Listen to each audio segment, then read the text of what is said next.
साला ये दुख काहे खत्म नहीं होता है बे। ये सिर्फ एक डायलॉग नहीं है, ये उस दर्द का सवाल है जो जिंदगी आपको बिना बताए दे जाती है। नमस्कार दोस्तों, मैं हूं आपका होस्ट और आप देख रहे हैं द फास्ट मूवी रिव्यू।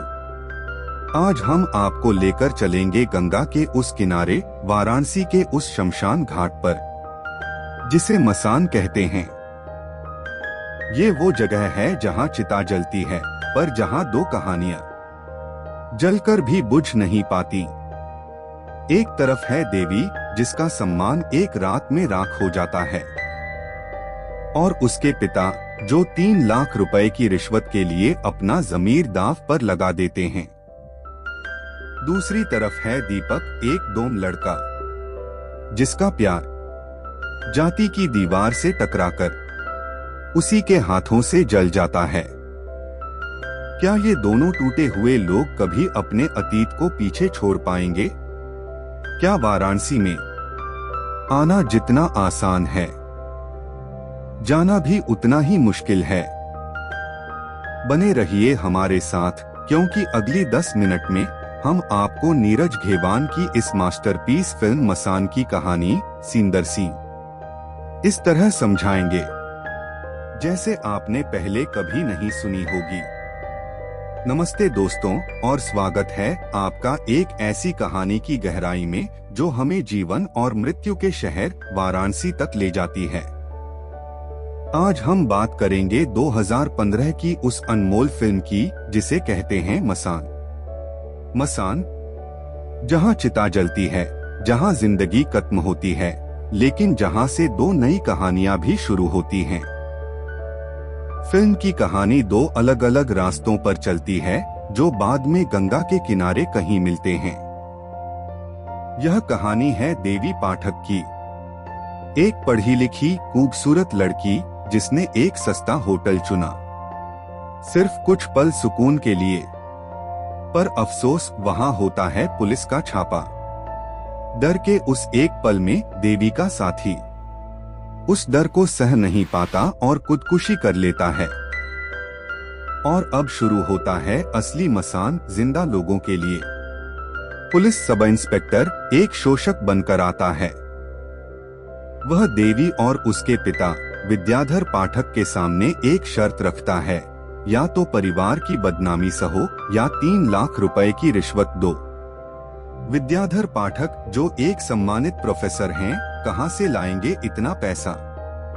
बेटे की तरह प्यार करने वाले विद्याधर अपनी बेटी के सम्मान को बचाने के लिए मंदिर के पैसे, अपने दोस्तों का सहारा, सब कुछ टटोलते हैं। मजबूरी उन्हें कहां खींच लाती है? गंगा के उस घाट पर जहां चिता जलती है। विद्याधर अब दाह संस्कार के काम में भी हिस्सा लेने लगते हैं। उन्हें लगता है यह पाप का प्रायश्चित है। और देवी, वह अपने ही घर में, अपने ही शहर में खुद को अजनबी महसूस करती है। उसे लगता है बस एक ही रास्ता है, गायब हो जाना, अपना नाम बदल लेना। अब आइए मिलते हैं दीपक से। वह लड़का जो अपने हाथों से चिता जलाता है, पर आंखों में बड़े बड़े सपने पालता है। वह एक डोम है, एक दलित जिसके लिए समाज ने एक लकीर खींच दी है। लेकिन फिर उसकी मुलाकात होती है शालू गुप्ता से। शालू ऊंची जाति की, बेपरवाह और जिंदगी से भरी हुई। प्यार हो जाता है धीरे धीरे, चोरी चुपके। वे जानते हैं कि उनके समाज की दीवारें उन्हें कभी मिलने नहीं देंगी, पर प्यार कहाँ दीवारें देखता है। दीपक वादा करता है, मैं नौकरी पाऊंगा, इस शहर को छोड़ दूंगा ताकि हम साथ हो सकें। शालू उसे अपनी प्यारी सी अंगूठी देती है, प्यार का वो पक्का वादा। लेकिन बनारस में मौत की अपनी मर्जी चलती है। एक दिन चिता जल रही है और दीपक देखता है जलते हुए शरीर के हाथ में वही अंगूठी। शालू सड़क हादसे में चली गई। दीपक का दिल टूट जाता है, उसके सपने राख बन जाते हैं। उसका पहला प्यार खुद उसके हाथों से जलाया जाता है। दर्द इतना गहरा है कि वह बस एक ही बात ठानता है, शहर छोड़कर, इस मसान को पीछे छोड़कर भाग जाना। कहानी यहीं खत्म नहीं होती। फिल्म का क्लाइमेक्स हमें एक ट्रेन में लाता है। देवी, जो अपनी शर्म से दूर भाग रही है, और दीपक, जो अपने गम से। वे हरिद्वार पहुंचते हैं। वे दोनों अजनबी मिलते हैं। उन्हें एक दूसरे के बारे में कुछ नहीं पता, पर उन्हें एक दूसरे में एक ऐसी खामोशी दिखती है जिसे सिर्फ टूटा हुआ इंसान ही समझ सकता है। वे गंगा में एक नाव की सवारी करते हैं जिसे वे संगम कहते हैं।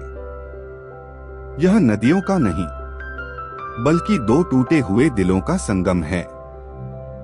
वे अपने अतीत की बातें वहीं छोड़ आते हैं, जैसे गंगा में बहा दी गई कोई छोटी सी चीज। और यहीं पर मसान खत्म होता है। यह हमें बताता है, दर्द चाहे कितना भी गहरा हो, जिंदगी हमेशा एक नई सुबह, एक नया किनारा और एक नई उम्मीद लेकर आती है। अगर आपने अब तक यह मास्टरपीस नहीं देखी है, तो द फास्ट मूवी रिव्यू की तरफ से इसे देखने की जोरदार सिफारिश है। इस फिल्म ने आपको सबसे ज्यादा क्या सिखाया? हमें कमेंट करके जरूर बताइए। अगर आपको यह एक्सप्लेनेशन पसंद आया तो वीडियो को लाइक करें और ऐसे ही शानदार फिल्मों के रिव्यूज के लिए हमारे चैनल को सब्सक्राइब करना न भूलें। मिलते हैं अगले रिव्यू में। धन्यवाद।